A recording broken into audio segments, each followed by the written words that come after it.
Hi, I'm Katie Phillips, and I'm going to be talking about the unrecognised potential of Martian architecture. So, a mission to Mars at this point is pretty inevitable. In the last few months, we've had the launch of Elon Musk's Starship, and that's the rocket that's going to take people to Mars. It's got a few intermediate steps to go, like not exploding, but it's happening, and it's amazing. And architecture practices are picking up on this. Norman Foster has designed this Martian habitat. It's 3D printed and it's made out of regolith, which is Martian soil, essentially. And when I started my research, I thought, whoa, that's cool, we've got a design for Mars already. But actually, this was just an entry into a competition run by NASA. In fact, there were tons of entries for it. Whilst I was researching those entries, I found so many more. So we've got Norman Foster's, but we've also got big architects with like these Eden-style domes. We've got BIM models, bamboo structures on Mars, growing bamboo on Mars, some really cool 3D printing stuff, one that you can pack into a suitcase, more stuff made out of regolith. It's a really popular design. Lava tubes and sort of like inflatable gold-plated stuff to protect from radiation, and ice houses 3D printed. And towers made out of mycelium, which is a kind of fungus that they could use to terraform Mars. There's so many ideas out there. Although that one is actually Luke Skywalker's house from Star Wars, which I bet you didn't really notice because they all look so kind of like they come from science fiction. And this kind of bias, whether it's conscious or unconscious, is really present in every design that I found in my research. And it's an interesting point that I'll come back to. With these designs, there's some really incredible developments. So looking at AI Space Factory, they have developed a material for 3D printing as part of the NASA competition that outperforms concrete in strength and compression testing. The fact that it outperforms concrete, when I found that out, I was just gobsmacked that that hadn't been in the news. Why aren't we talking about this? Why isn't this fantastic discovery like being integrated into stuff that we're like researching for Earth? Like, why isn't it there? And there are several reasons. I think a main one is it's alien. Why would you sort of, it's being designed for another planet. I mean, look at some of the designs. This is the bamboo one. It just looks like some eggs laid on Mars, and that's kind of what we'd expect. And that's a big limitation in a lot of the designs, and kind of people don't really see them as having any potential on Earth because they don't look like they fit in with a normal kind of house on Earth. There are some companies, like big architects, they have designed this is Mars Science City, and it's actually going to be developed in Dubai.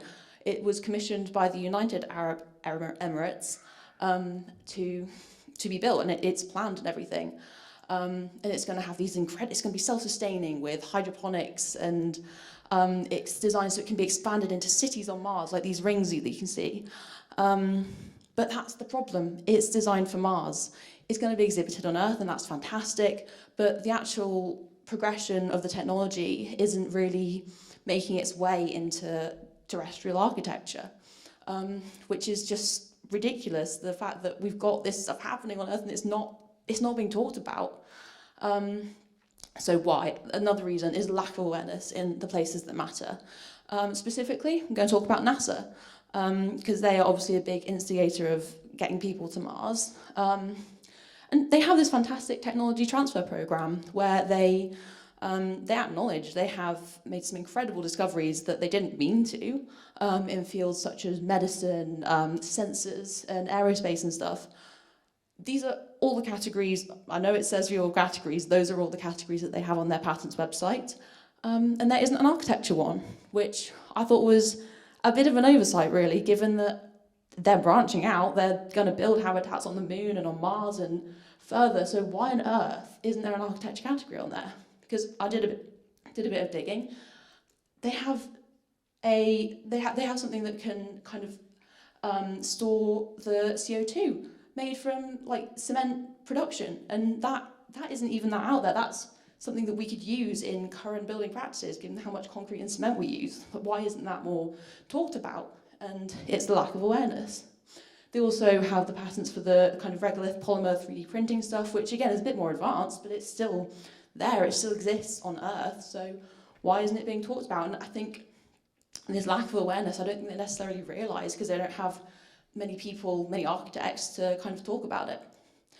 And a lack of incentive. So once we've got these technologies, there's not necessarily the funding for it, because money makes the world go round, what can I say? And as much as you can try and talk about how fantastic these technologies are, if you don't have the funding, if you don't have the people with the incentive to get trained in these technologies, then why would they be picked up? There's no reason to change kind of what isn't broken, really, but it really is. And the architecture, the building industry is responsible for something like 40% of global CO2 emissions, but why isn't there funding to change it? Why isn't it there? So my recommendations, based on my research, get architects into NASA. I know I'd be the first to volunteer. I think it would be fantastic to just get a different perspective on some of the developments that are happening there, just to make people kind of realise, whoa, this could happen, we could get this going. And again, raising awareness, because if people don't know about this, like, it took me a lot of research to find everything that I found so far, which it feels like it should be public knowledge. And well, it is, it's just hard to find, because it's Mars, it's another planet, and someone else is off doing that, I don't worry about it. But then why sustainable technology shouldn't have to be developed for another planet before we can apply it to Earth, given the state of the climate emergency currently. So maybe adding legislation or something. I think that would be absolutely fantastic if in the future development for Mars was, or on other planets, space exploration, instead of letting it be trickle-down technology of, yeah, NASA developed this, now we're going to use it, is if it wants to go into space, right, well, what are you going to do with it on Earth? How can it be applied? What can we do to build these sustainable initiatives on Earth with the fantastic developments that are happening for Mars? Thank you very much.